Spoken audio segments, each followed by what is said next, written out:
It was the first night at my best friend Emma's apartment, and I found myself staring at a guy who exuded raw masculinity, his finger casually hooked around my pink bra which I just tossed onto the couch. My heart skipped a beat, and I immediately fired off a text to Emma. "I want to be your sister-in-law." It was a sweltering Friday evening, and I just survived another grueling day at my internship. The rush hour subway had left me drained, and all I wanted was to collapse into bed for a solid day of sleep. But as I approached my apartment building, a familiar figure loomed near the entrance. My ex-boyfriend, Daniel. As if sensing my presence, he paused, his hand hovering over the elevator button, and glanced around suspiciously. In a split-second decision, I dove into the nearby bushes, heart pounding. I waited 5 minutes, ensuring the coast was clear, before emerging, brushing leaves off my clothes. Men, they're nothing but trouble. Even after a breakup, Daniel had the audacity to show up and haunt me. I pulled out my phone and texted Emma. "Em, my beautiful Em, can I crash at your place tonight?" "Sure, deluxe queen bed, $250 a night. Money talk hurts our bond. Please." Daniel was lurking outside my place again. "I can't deal." "You're not still hung up on his cheating, are you?" "Puke on the bed, that's $380. Was she low-key roasting me?" "Fine, I swear off alcohol forever," I replied, rolling my eyes. I hailed a cab, and by the time I reached Emma's place, the city was cloaked in darkness. I punched in the door code, dropped my bag in the entryway, and immediately freed myself from the confines of my bra, tossing it onto the couch. My next mission? A cold soda from the fridge. But I was sweaty and sticky, so a shower took priority. In the bathroom, I unbuttoned my denim shorts, only to realize I'd forgotten a towel. Half undressed, I tiptoed to the bedroom, one hand clutching my shorts. As I turned from the wardrobe, a figure appeared by the couch. A tall guy in a black cap, black tee and gray pants. Most alarmingly, my pink bra dangled from his finger, a stark contrast against his dark attire. My heart stopped. "Aya!" I lunged for the door, but my shorts tangled around my thighs. With a rip of fabric, my ankle twisted and I crashed to the floor. Pain shot through me, but I crawled to the door, slamming it shut. Emma hadn't warned me about a guy in her apartment. Was this some new fling? Trembling, I texted her. "Em, if your boyfriend and I both fell into a river, who'd you save? Speak human. I defiled your boyfriend's innocence." "Oh?" He saw my bra and my panties. Tears streamed down my face. "My little treasure is right here in my arms." "Lily, are you drunk again?" Wait, was Emma two-timing? One guy at home, another outside? I hobbled to my feet, pulling up my shorts, and stared at my swelling ankle. A knock came at the door. Pain or embarrassment? I chose the latter. I threw on a jacket. "Come in." "I sprained my ankle." "I'll take you to the hospital," a young, clear voice offered. Was Emma robbing the cradle now? Blushing, I avoided his gaze, fixating on his long legs as he approached. "It's fine, not too bad. I'll ice it." "Won't that be inconvenient?" "No worries. I'll wait for Emma. And you being here, it's awkward. You saw things. But we're innocent. You know Emma's a black belt in Taekwondo, right?" My voice trembled, picturing Emma kicking someone into oblivion. "My sister's not coming back tonight." "Sister?" I snapped my head up, meeting his puzzled eyes. He'd removed his cap, revealing neat, short hair. "Ethan." It was Emma's younger brother, Ethan. They were practically twins, carved from the same mold. Ignoring my shock, Ethan grabbed 2 ice packs from the fridge. "I'll help you." He sat on the bed, gently holding my ankle. His fingers, cool from the ice, sent a shiver through me. "Does it hurt?" he asked, tilting his head, his eyes sparkling with a youthful glow. "And no, it's fine," I stammered, forcing a smile. As kids, Emma used to bribe me with popsicles to babysit Ethan. She'd been jealous of her new brother, leaving me to entertain him. Ethan was always a good kid, quiet, studious, diligently doing homework. I hadn't seen him since he finished middle school, when I left for college in another city. Now, watching him carefully apply the ice, I noticed changes. His skin was tanner, his jaw sharper, his arms toned. The boy I remembered was gone, replaced by someone undeniably attractive. My eyes lingered on his slender fingers, and I flashed back to him holding my bra. There was a restrained, almost forbidden allure about him. I swallowed hard, then pinched my thigh. Lily, get a grip. Lusting after your best friend's brother? You okay? Did it hurt? Ethan glanced at my self-inflicted pinch, concern in his voice. And no, all good. I waved it off. So you're back for summer break? Yeah. His lips pressed into a thin line, his voice low. You're graduating soon, right? I counted on my fingers. Not yet. Just back from the military. Still in my second year. He swapped the ice pack. Military? Why'd you enlist? The Ethan I knew was soft, his cheeks perfect for pinching. He paused, meeting my gaze. His dark eyes held something unreadable. Saw a recruitment flyer and signed up. It's good now. I'll grab some meds for you tomorrow.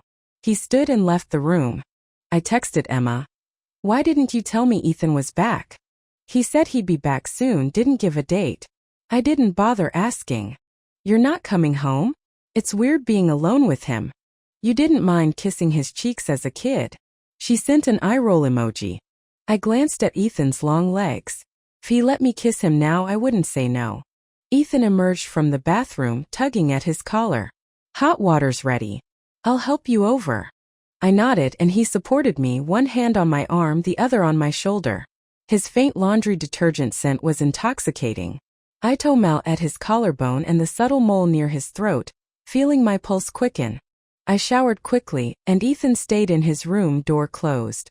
I tossed my clothes into the washer, but as I shut it, Ethan stepped out of the bathroom, shirtless in shorts, towel drying his hair. Water droplets clung to his toned abs, and steam curled behind him, mingling with the scent of body wash. My face burned. And nothing. I limped back to my room, torn between scolding him for not wearing a shirt and wanting him to stay shirtless forever. In bed, my mind replayed his physique, my heart racing. The same body wash scent lingered, sparking wild thoughts. I grabbed my phone and texted Emma. I want to be your sister-in-law. That night I dreamed of the past. Ethan was a kid and I doted on him, secretly hoping he'd grow into my perfect match. I woke up, wiping drool from my chin, and checked my phone. Emma had replied. My best friend wants to be my sister-in-law? Not impossible, but my brother's a hopeless romantic. Never shown interest in any girl. And don't you remember how you acted at our house? I cringed, recalling my teenage self. Screaming at K-dramas, raiding snacks, and teasing Ethan mercilessly. Always in oversized tees and sweatpants, I was a mess. Did Ethan even have a good impression of me? Frustrated, I kicked the blanket, only to wince as pain shot through my ankle. You okay? Ethan's voice came from the door, laced with concern. Ankle hurts. I groaned. He stepped in, fresh from sleep, hair tousled, pajamas slightly askew. Let me see. He lifted my foot, his voice husky. It's really swollen. Hospital time. His sleepy eyes and puffy cheeks were adorable. I suppressed the urge to pinch them. Okay. I changed and Ethan handed me a cap. Sun's strong today. He adjusted it on my head, his touch natural yet electrifying. If Emma hadn't sworn he was single, I'd suspect he'd practiced on someone. He drove and I stole glances at his strong hands on the wheel, a beaded bracelet on his wrist adding a touch of mystique. At the hospital he helped me register, but I needed the restroom. Ethan, I need to pee, I mumbled, tugging his sleeve. I'll take you. He stood, ready to assist. Women's restroom. Kinda awkward. A grown guy at the ladies' room? He blushed, then approached a middle-aged woman. Excuse me, ma'am, my girlfriend sprained her ankle. Could you help her in the restroom? Girlfriend? My heart fluttered, even if it was just a convenient lie. The woman, beaming, helped me. Your boyfriend's a catch, tall, handsome, and sweet. I grinned. Soon, maybe. Back in the waiting area, Ethan supported me, his arm around my waist. The nurse called my name, and he guided me to the doctor, an older man with glasses. Lily, is it? The doctor asked, inspecting my ankle. How'd this happen? In the bedroom. At home? Careless, huh? He chuckled. My mind flashed to Ethan holding my bra, and I blushed, realizing I was gripping Ethan's hand. I let go quickly. Young man, her boyfriend, right?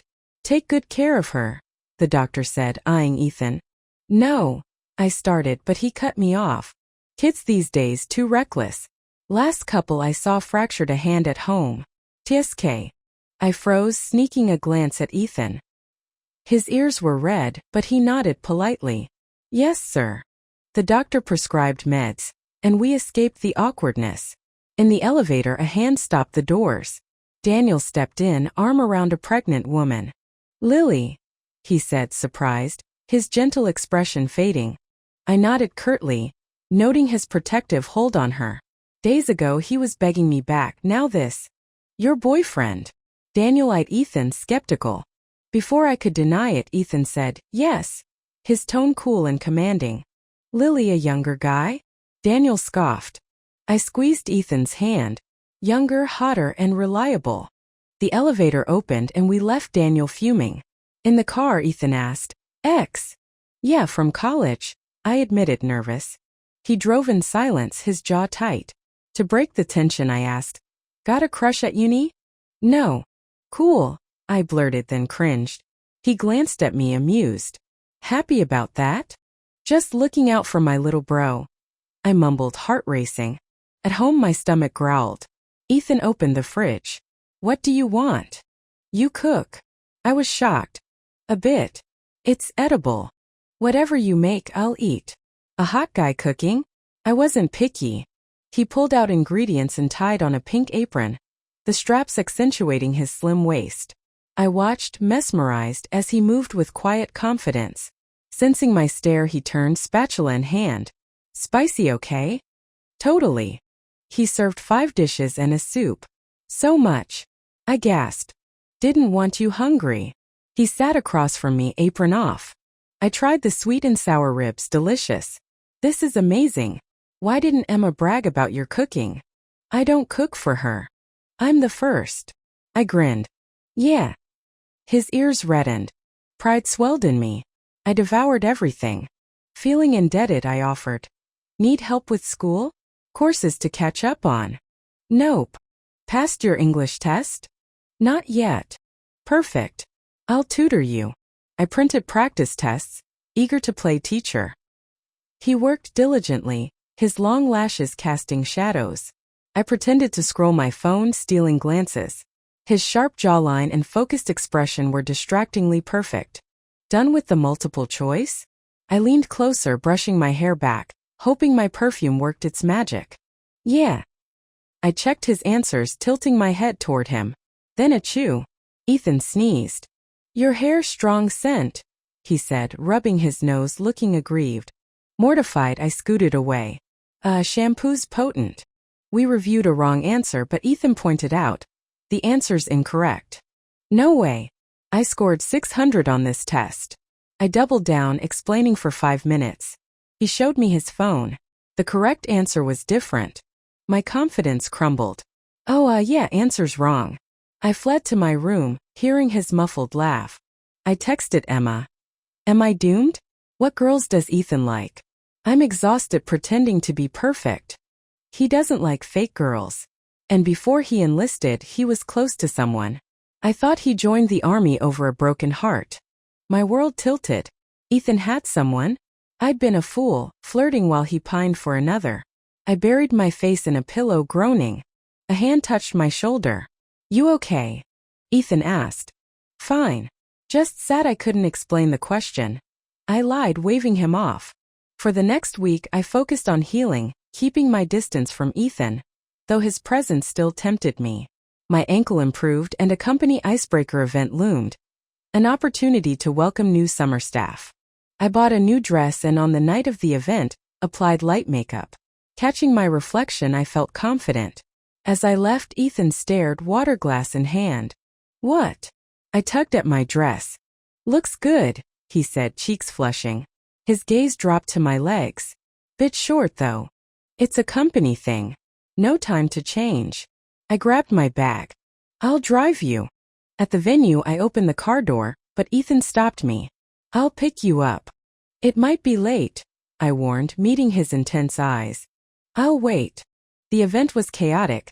Less games, more drinking. I sipped cautiously but got roped into 2 glasses. Dizzy, I splashed cold water on my face in the bathroom, only to feel worse. Back at the couch, I fumbled for my phone, remembering Ethan's promise. I called him. Ethan. A colleague snatched my phone. Lily, don't bail. We'll get you home. I'm done, I slurred, tripping onto the couch. As I drifted off, a strong grip pulled me up. Lily, it's Ethan. I squinted. Why were you here? Don't you call me sister anymore. He half carried me out. I'm taking you home. In the car, I slumped against his shoulder, mumbling nonsense. Before blacking out, I felt a soft touch on my lips. In my haze, I dreamed Ethan kissed me, but when I reached out, he was gone. I woke staring at the ceiling, piecing together the night. My dress was gone, replaced by pajamas. Panic set in until Emma's voice cut through. Stop freaking out. I changed you. Emma, you're back. I sat up. Got in last night. Found you plastered, dragged home by Ethan. She smirked. Told you no drinking. I didn't puke on the bed, right? I checked, relieved. No $380 fine. No, but you puked all over Ethan. I gaped, horrified. Emma recounted how I clung to Ethan, babbling about dating him, questioning why he'd flirt if he liked someone else. You tried to kiss him, then barfed. I wailed, hiding under the blanket. I can't face him. You're so dense sometimes, Emma sighed. Even denser than Ethan. Can't you see he likes you? I froze, throwing off the blanket. What? More than likes you. She shrugged, sauntering off. My boyfriend's waiting. Ethan walked in, eyes shadowed from lack of sleep. Awake. Sorry for last night, I mumbled, avoiding his gaze. Don't drink if you can't handle it. What if you passed out? His tone was sharp, a rare edge to it. I know, I whispered, nodding. I made porridge. Eat before it cools. He turned away, all business. After eating, I hesitated. I'm heading back to my place. My ankle was better, and I couldn't keep imposing. Ethan's eyes flickered, but he said nothing. I packed, hoping for something. As I reached the door, he grabbed my arm, pulling me onto the couch. Are you clueless? His voice was low and tense. Don't you see I like you? Or are you just toying with me, ready to leave? My heart raced. I'm not. I like you too. You think I let you boss me around as a kid because I was dumb? His eyes softened, a hint of vulnerability. I liked you back then. But Emma said you were close to a girl before enlisting. I enlisted because of you. What did I do? I demanded. He hesitated, then spilled everything. Ethan first noticed me when I came home with Emma. He thought I'd be refined like most girls, but my loud, unfiltered energy shocked him. When I pinched his cheeks, calling him cute, he was annoyed but too shy to protest. I assumed he liked it, treating him like a pet, teasing and bossing him around. I tutored him by slipping him answers, thinking I was helping. One day, lounging in a baggy tee, I didn't notice my shirt slip, exposing more than intended. Ethan, a flustered teenager, got a nosebleed and started avoiding me. But I haunted his thoughts. He compared every girl to me, finding them lacking. Confused, he accepted a date with a popular girl, but it felt wrong. He deleted her contact that night. His friends teased he might like guys, given my tomboyish vibe. Desperate for clarity, he asked Emma about me, only to learn I had a boyfriend, Daniel. Crushed, he signed up for the military the next day. 2 years surrounded by men confirmed he wasn't into guys. Returning home, he planned to find me, only for my bra to land in his lap like fate, laughing at him. So you thought you were gay and enlisted? I laughed until my sides ached. Stop laughing. He pinched my waist. You kissed me last night. I was drunk. I blushed. Then I'll kiss you sober. Before I could react, his lips met mine, soft yet insistent. I clutched his shirt, breathless, lost in the moment. He pulled back, forehead against mine, eyes smoldering. Lily, be my girlfriend. Stars danced in his gaze. I nodded, unable to speak. Don't go back, he murmured, nuzzling my neck. Stay. That's basically cohabiting, I teased, giggling as he tickled me. We could make it legal. What? Marry me. I gawked. You're still in college. Summer break's long enough to plan. His eyes were serious. We haven't even met each other's parents. You practically lived at my house. That counts. My mom's tough, I warned, imagining her interrogations. My phone rang. Mom. Lily, where are you?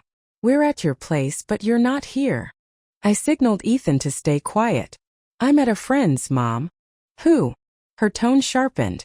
Ethan grabbed the phone. Hi, Aunt Claire, it's Ethan. Oh, Ethan. Lily's always at your place, such a bother. No trouble at all. Come for lunch. I brought seafood. See you soon, Aunt Claire. I stared dumbfounded. You're forcing a wedding. Your mom invited me, he said innocently, his cheeks puffing adorably. Reluctantly, I brought him home. Mom froze mid-greeting, spotting our joined hands, but quickly recovered, offering Ethan slippers. Where's Emma? She asked. Busy today, Ethan replied.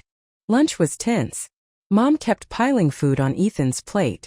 Eat up, Ethan. Build strength. Thanks, Aunt Claire. You've grown so tall, even handsomer than before. She seemed pleased. Ethan seized the moment.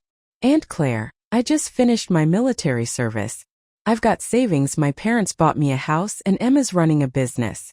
I'm at a top university and will work hard. I won't let Lily down. My chopsticks dropped, a meatball rolling off the table. Was this a marriage pitch? Oh, don't worry, we're rooting for you. Mom beamed. I blinked. Since when was she so easy? Dad coughed, unimpressed, and silence fell.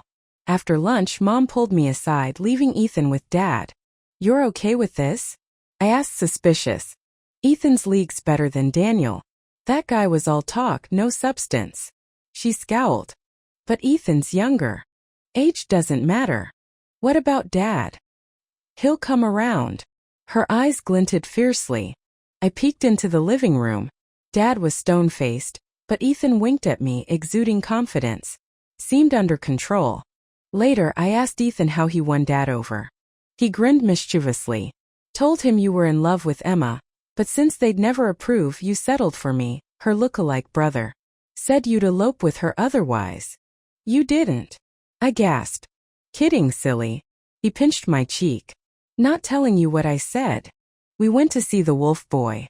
As the movie's line hit, you can't imagine how important you are to someone. I sobbed. Ethan wiped my tears, whispering, 2 years in the army, I closed my eyes and saw you.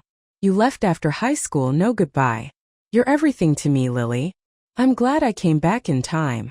I cried harder. When you meet my parents, I'll promise to never leave. In the dim theater, I kissed him, his stubble grazing my skin. I didn't mind. I loved it.